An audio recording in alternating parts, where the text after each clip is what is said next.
All Hazards radio station, KEC 63. During potentially dangerous weather situations, specially built receivers can be automatically activated by the signal to warn of the impending hazard. Tests of this signal and receiver's performance are normally conducted each Wednesday between the hours of 11 a.m. and 1 p.m. If there is a threat of severe weather, the test will be postponed to the next available good weather day. Reception of this broadcast, and especially the warning alarm, will vary at any given location. This variability, normally noticeable at greater distances from the transmitter, can occur even though you are using a good quality receiver in good working order.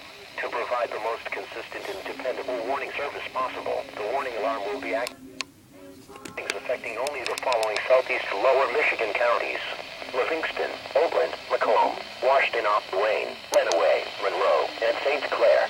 This concludes the test of NOAA Weather radio station KEC 63. We now return to the normal broadcast.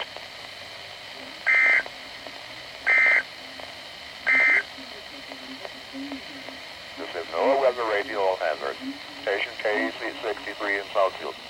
The station broadcasts from the National Weather Service in White Lake at a frequency of 162.55 megahertz. Here is the forecast for the northern suburbs.